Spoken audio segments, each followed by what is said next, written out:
Hello, everyone, and welcome to the Happiness Journey with Dr. Dan podcast, where every journey is worth living. My name is Dr. Dan, and I'm your host for today's episode. I'm a bilingual neurolinguistic programming and cognitive behavior psychotherapist specializing in anger management issues, both court-appointed and private, marriage counseling using the EFT method, dissociative disorders, narcissistic personality disorders, depression, anxiety-driven analysis, and also provide life, business, and retirement coaching support. I provide individual one-on-one sessions in both French or English, and also do group settings. If you need any assistance, reach out to DMV Therapy and Coaching Services at 301-325-1550, and our website can be found at lifecoachdanamslife.com. Today, I'm very excited to have for our 6th episode of season 13, a special guest all the way from United Kingdom, an NLP expert, Gemma Bailey. And just like every of my past episode, I will leave it up to the guests to probably introduce themselves, as no one can do a better job. Gemma, the floor is yours. Thank you so much. Thank you so much for having me on your podcast as well. So yes, as Dr. Dan mentioned there, NLP is my speciality. So I actually started life not in a therapeutic way. I was working with children and young people. So I used to work in private day nurseries and work for families as a nanny. But actually all of those things were the perfect foundation for what I ended up doing later on in life, because I learned lots about family dynamics. I learned lots about behavioral challenges, and just all aspects of what it is to become a walking, talking human being, because I went through all of those developmental stages with the young people that I was working with. So I ended up transitioning from that role into something completely new. And I really wanted to go into something where I would be helping people in some way. I think I always had that bug of wanting to make a difference and wanting to change the world in some way. And in the beginning, working with children was the way in which I looked to meet that need within myself. But what I realized very quickly was that I was going to be changing lots of diapers and not necessarily changing the world very much. So I later transitioned into neuro-linguistic programming, and I'm also qualified in hypnotherapy as well. And I undertook those particular qualifications because I could do them at speed, whereas other sorts of more formalized training, such as CBT or counseling, psychotherapy, it would require me to go back to college and university and taking lots of other additional steps. So NLP is classified as an alternative therapy in that it is not regulated in the same way as lots of other interventions are. And so I really started out by working with people who had been through some of the mainstream modalities to help solve different challenges that they were experiencing, but for whatever reason found that those did not quite hit the spot for them. And so they were looking for something different. And in the beginning, I worked very much as a generalist. So I would see anyone about absolutely anything, but it became clear relatively early on that there was a niche, or a niche, as you might say in America, which had my name on it. And because I had all this experience with children and families, I started to specialize my NLP practice in working with children. So I created a brand called NLP for Kids. And via that particular brand, so I specialize in working with children, families, going into schools and providing support there. And I later became a trainer of NLP so that I was qualified to teach that modality to other people that wanted to become practitioners. And I designed an entire training program for those that wanted to use NLP with children. So that became accredited by the Association of NLP, which is the largest professional body for NLP practitioners. And I have it insured as a completely separate modality to the rest of NLP. And my practitioners are able to do the same. And one of the things that I've worked on over the years is really bringing the sort of professionalism that I have from working with children and families into the NLP sphere, because it's a little bit of a free-for-all in the NLP sphere. There are people that can do an online training and call themselves a practitioner. There are other people that have gone through live training and really put in the hours like I have. There are some people who train once and never do anything again, but are still classified as a practitioner in some way. So with NLP for Kids, I really set some standards as to what it means to be an NLP for Kids practitioner. So we police check everybody that we qualify to make sure that they're suitable for working with children and vulnerable people. They have to complete safeguarding training, which is like a child protection training. They have to sign up for data protection, which means that they're going to adhere to keeping all of their documentation in the right way. We have them do pediatric first aid if they're going to be performing any sessions live or running group sessions, in case, you know, they need to perform first aid on a child. And they have to retrain every 3 years if they want to retain their status as a licensed NLP for Kids practitioner. And simultaneously, I have another company called People Building, which is my grown-up NLP training. So that's where I teach people who want to work with adults and to provide support with them, either in a corporate environment or a therapeutic one. And I've recently franchised that company so that the people that train under that umbrella can also benefit from the same sorts of levels of ongoing support that we provide at NLP for Kids. And then just to kind of put the cherry on the cake, I've written a couple of books. I also have my own podcast. There are YouTube channels dedicated to each of the companies that I've mentioned. I have a non-profit organization so that when we have people that reach out to us that can't financially afford the support that they need, we're able to pay for our own practitioners to deliver the sessions that are required. And I've recently started a study, which is a university-led study into the effectiveness of one of our NLP for Kids programs for overcoming anxiety for children aged 8 to 11 years old.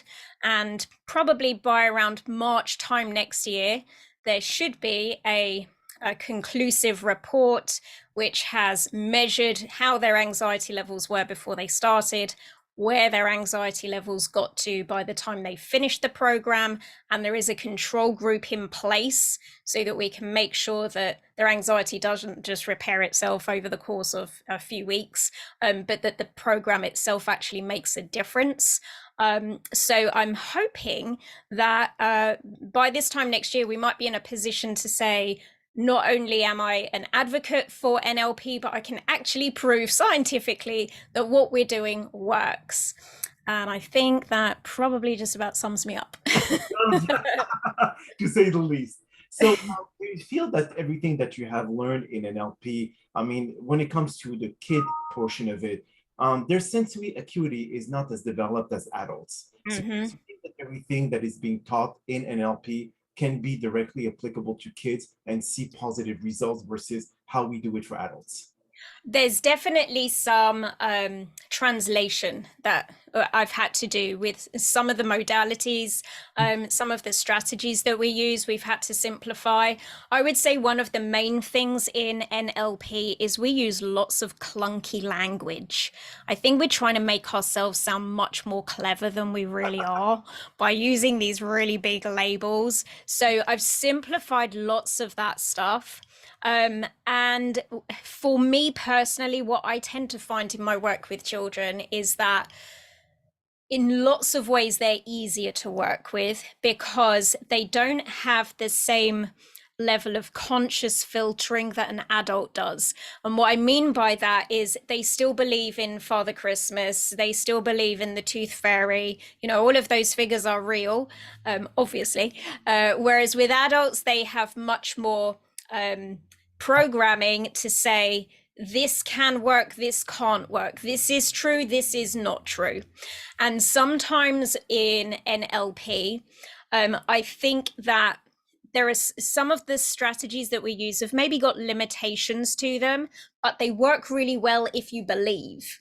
And if you believe that the result is gonna be there for you, if you believe that this is the intervention that's gonna hit the spot for you, then it will. And I'm really curious about the effects and the power of belief in what I do, because so much of NLP has not been scientifically proven. And it does make me wonder, well, maybe it is just belief that makes it work. And if that's the case, then I'm completely fine with that, because then I just need to make sure the people I'm working with believe the right things. And that's very easy to do with children. You know, you can really have those conversations where it's easier to convince them, if we do X, Y, and Z, if we take these steps, you will get to the result that you want to get to. You will change. These things are all possible for you. And they just question it a lot less. Yeah. So I think if you've got good rapport with them, there's a lot of things that work better.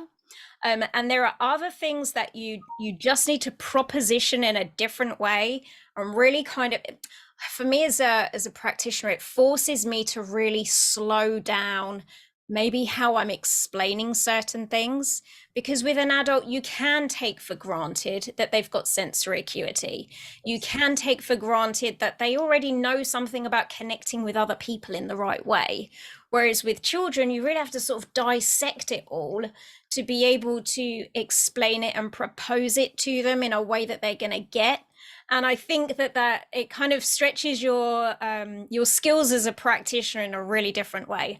Also, kids ask the best questions. Like they have the best ideas, so it's lots of fun. And then when you build rapport with the kids versus with the adult, well, if you choose like anything that does the mirroring or matching or cross matching, they find it to be funny. But if you do it with an adult, they'll think that you're patronizing them. So how do you figure out the difference between what should you apply for each to be able to build that rapport so they could actually listen and pay attention?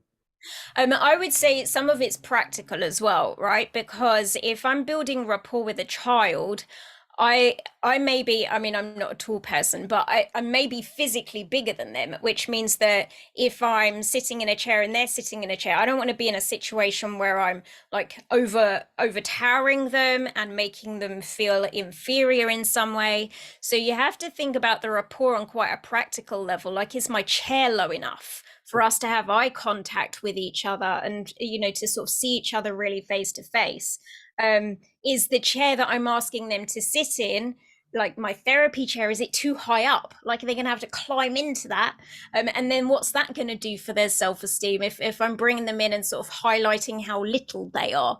So there are definitely sorts of, you know, different practical aspects that you maybe think about with children compared with when you're building rapport with adults. And I think that with children, sometimes like a challenge is that so one of the things we do when we're rapport building and we're using something like matching and mirroring, which is you use your body in a very similar way to how they're using their body. With adults, they tend to sit still. Children, not so much, you know, and I've got swingy chairs like this one. So they'll be kind of like swaying from side to side. And if I'm going to rapport build with them, I need to make sure that I'm gaining that sort of physical level of connection with them where I'm as comfortable moving and free in my body as they are, but not so much that I'm distracting the both of us. And, you know, if there's a parent there, having them think that I'm crazy. So it's a balancing act all the way through. And when it comes to adults, you have to apply all of those things with more subtlety, because adults, like you say, they'll pick up on it. They'll think that you're patronizing them. If they scratch their nose and you instantly do the same thing, then it's kind of, what the hell are you doing that for? Whereas with children, they wouldn't pick up on those obvious things. If anything, you're maybe a little bit more pantomime, and so you're overemphasizing some of the things with children, whereas with the adults you have to be a lot more slick and a bit more delicate and move more smoothly, especially if you're making physical transitions, so that they don't consciously pick up on it. That's so true. But then again, if you ask, like, for example, adult in NLP, they have the tendency to be able to analyze and evaluate their environment based on their sensory acuity and how they interpret their if someone is walking around and they feel, you know, maybe this person is depressed or maybe this and that. The kid doesn't have this capability. So No. obviously The NLP portion of it is going to have to adapt to the person that you're dealing with. And by building rapport, you'll be able to know what are the past traumatic experiences that they have suffered from to be able Yeah. to implement what you have learned with NLP. But with kids, they have little amount of experience to be able to go back into the past and figure Yeah. out when they have some internal representation that are different from the adult portion of it. So do you feel that this has to be completely bring back to a very core basic of what NLP is? Because when you do for adults and for children, it is completely different. Yeah, 100%. So I would say, maybe another difference that I notice is that children are very much in the now, and they're also not necessarily very good with their emotional vocabulary. So you can say to them, so how do you feel about that thing? And it might be good or bad, but there isn't any further refinement from there. An example that I give sometimes on my training is when my cousin was little and he said to my auntie, I've got beetles in my tummy and they're pinching, pinching, pinching me. And she thought, what on earth is he talking? Like, he hasn't got beetles in his tummy. What's he talking about? In the next moment, he threw up everywhere. So what he was trying to say to her is, I've got a stomach ache. But he didn't have the vocabulary for stomach ache yet, or he had no reference for that just yet. So instead he said, I've got beetles in my stomach and they're pinching me from the inside. So you have to do quite a lot of decoding, being quite creative. Sometimes we might use, so there's a particular set of skills within NLP called submodalities, and they're really useful for maybe applying color to a feeling or talking about the temperature of it, or is it moving, is it steady, where in your body do you feel that feeling? So sometimes if we need to refine what an emotion is, for example, they've said it's a bad emotion, but they can't tell us which one. And that would be really valuable to know about. So instead we might say, where in your body do you feel the bad feeling? And if the bad feeling had a color, what color would it be? What would be a better color for it? Is it moving? Does it stay still? Does it bounce up and down? If we could poke it, what would it feel like? So we might get some finer distinctions around it in that way. And sometimes we never know. We never know what the original feeling was or what it was called, but we're able to change it to something that feels better for them. And that's helpful. And yeah, like you say, they don't necessarily have a lot of back references, so memories can be tricky. A good thing about NLP is it does tend to be more focused on the what are we going to do about it, rather than let's keep looking at all of the bad stuff that happened in the past. So it does lend itself as being valuable as a tool in that way. But you find that a lot of stuff with children just happens conversationally. If you get them distracted and doing something else where you're not necessarily focusing and saying, tell me all about this thing, but instead you go, let's do some drawing together, or, let's make something, then actually that's a time when it seems as if their unconscious is more open to representing stuff and letting stuff flow, that if you'd asked them directly to really consciously come up with the answers to the questions, they might have struggled to do so. But if you distract them and put them into some other activity, then it's more like the information comes through them rather than them having to go seek it out. Whereas with adults, I find that they quite like the process of dissecting and going back through stuff and filtering through it and, holding it up to the light. And again, that's probably got something to do with the fact that they remembered more about their past, and that we're living more in our conscious minds as adults than children do. Yes, that's so true. And now when it comes to because as you know, this is the happiness journey. Do you feel that the kids, since they do not deal with the stresses that adults deal with, they're more likely to be happy, even, with just the basic things. For us, we need much more complicated changes in our life to be able to kind of like say if I'm happy or if I'm not happy. Now, what is the cut age in the NLP kids versus NLP adults? Is it 18 years old that you would adapt NLP procedure versus, NLP adults process versus young? Is it 14, 13? When do you say that okay, he needs the NLP adult version of it? Yeah, good question. I would say it's less about age and more about stage. So, what I mean by that is what is their maturity level? What is their level of understanding? Their general comprehension around language. Sometimes it's about life experience as well. You know, if I have a 14-year-old boy who comes to see me and he has been expelled from 3 schools and is truanting from his 4th school, and he's living at home with a single parent, and he is ruling the house and hanging out with older boys, you know, the wrong crowd, or you know, the sort of classic stereotypes. If he comes to me, I'm going to have a very different approach to him than I would if I have another 14-year-old who comes to see me, who is going to private school and attending loads of different social activities during the weekends and after school, and is experiencing exam stress. You know, they're going to be two really different conversations. And I would find myself using more slang and more harsh terminology, perhaps, with the kid that's truanting from school and getting expelled all over the place, because I need to kind of hit him where he's at.